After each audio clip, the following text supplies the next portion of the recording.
What's happening, guys? The Fusion is live, so the Mad Hatter is out and available now. Let's get into the Fusion first, and then we'll talk about the Hatter himself. So, first things first, this is the Fusion. As always, I would suggest you pin this and make it your homepage.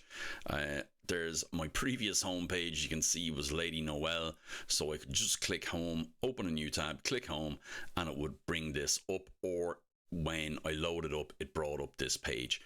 Helps me a lot in keeping organized for the event calendar, and I will always give that tip ahead to people. Now, the first two things that I'll mention in this is there are extra fragments available.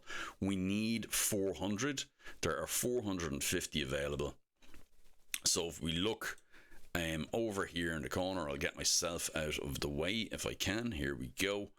If we look over here in the corner, we can see that we have 50 extra, and that's not in any of the events in the main summon rush. They are, in fact, after the event, over here in a separate summon rush. So if you want to, I don't know about hedging your bets, but basically you can make a decision to save for this and go for this summon rush rather than this one, or indeed, instead of going for the champ chase and the summon rush, you can save for this one and go for it. Me personally, if I am skipping anything, it will likely be the summon rush and the dungeon divers, because I find dungeon divers are actually the most taxing part of doing these events now. It changed a few years back. It used to be a dungeon divers was equivalent to a tournament, and now it just seems to be double what the tournament is, pretty much. So yeah, be aware of this, but make a decision. For me, I'm going to do everything up to all the top part and up to this point here, and then I'm going to make a decision based around these. Now, of course, if you miss anything early on, it's there as insurance. And if you're a betting man and want to look back over the last few fusions, the extra at the end has linked in with something else. So this will be Wednesday and or Tuesday and Wednesday after the fusion basically has finished. It's an extra event, and the last couple of times there's been a little something extra going on with them as well in conjunction, so bear that in mind.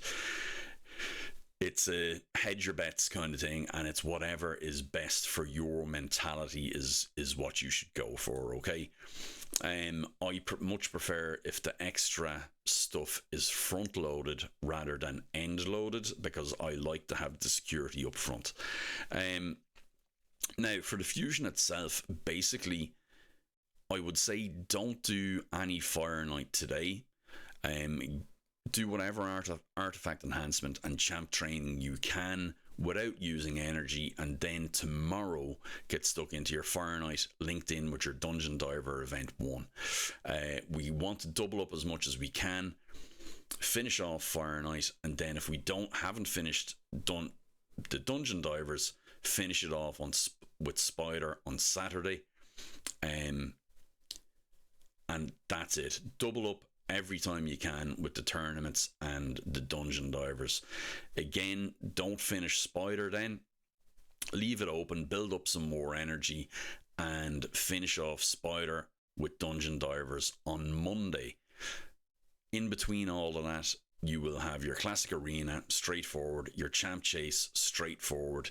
Remember, for this Champ Chase, you will be able to fuse one Void Epic. So that's an extra 250 points, I think, maybe 350 for a Void Epic. But it's free points. Don't forget to use that. It'll make this much more accessible. And of course, any fusions or whatever you have there, if you want to use them, now is a good time to use it. we have up to here done. Then again for Dungeon Divers 2, finish off Spider with that.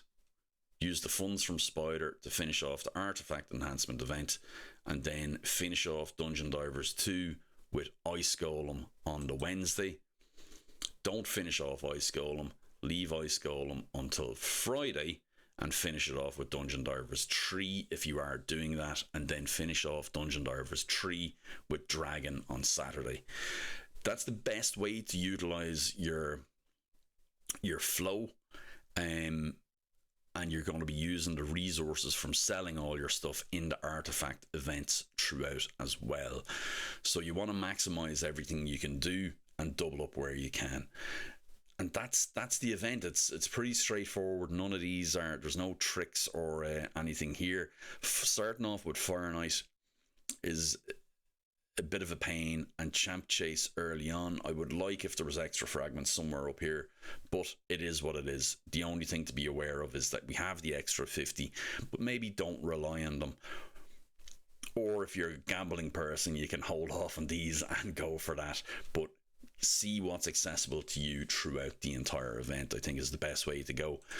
Now, to the champions themselves, there's been a lot of shouting about the new epic, and she is very good, but she's not like insane. I don't know why people are going nuts over her.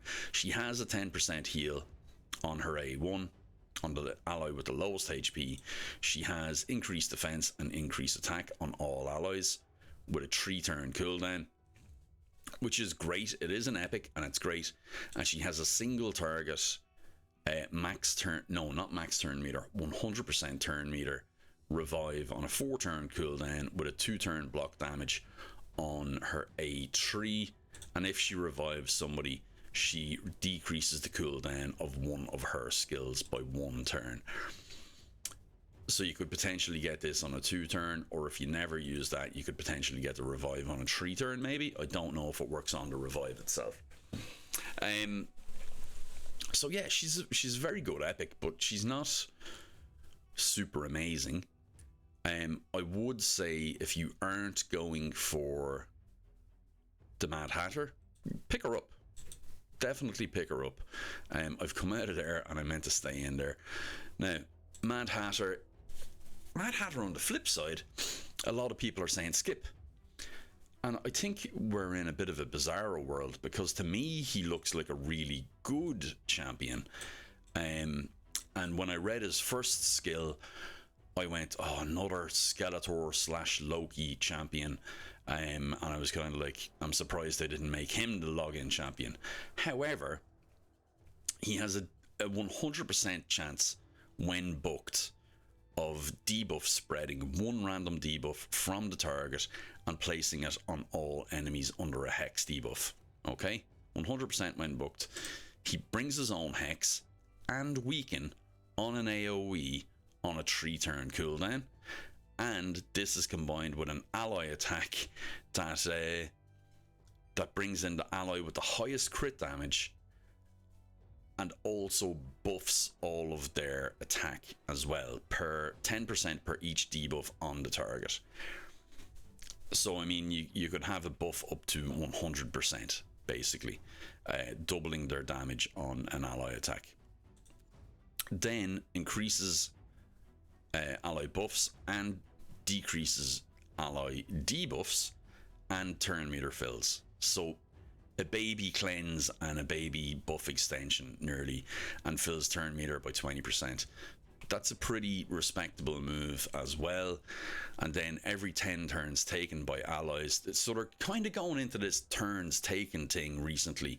They've done it with him and with Odin. And did I see it somewhere else recently as well? I think I did, but I can't just think where. But every 10 turns taken by allies heals all allies by 20% of their max HP, and every 6 turns places a True Fear debuff on all enemies for 1 turn. And it only activates once, so you can't have like 10 Mad Hatters on your team activating this all the time. So yeah, I think it's actually a really good kit. I think it's very good for Hydra. I think it's very good for Hydra, and that's the primary area where I would be using it. You could use it on waves. Definitely very usable on waves. Definitely very usable on arena as well. Yeah, you could spread bombs, spread debuffs. And yeah, speed lead in arena as well. Decent speed there. Turn meter boosting. A lot of people are underwhelmed by him, but I think he has a very strong place in the game. I think he can be very, very good. So that's my thoughts, guys. I would say go for him. He has, in my mind, occupies kind of the same, almost the same place as Michinaki. Probably doesn't have the damage because he's a support. But I think he's very good, and I think he kind of brings one of the good things that Mikage brings in with the A3, except she brings it on the A1. But the debuff spread, the hex, the weaken, the ally attack, the turn meter fill, the reduced debuffs, the increased buffs. There's a lot of what we really like in there from a lot of different champions. So I don't know why some people are very down on him. I would go for him, guys. So it's a thumbs up from me.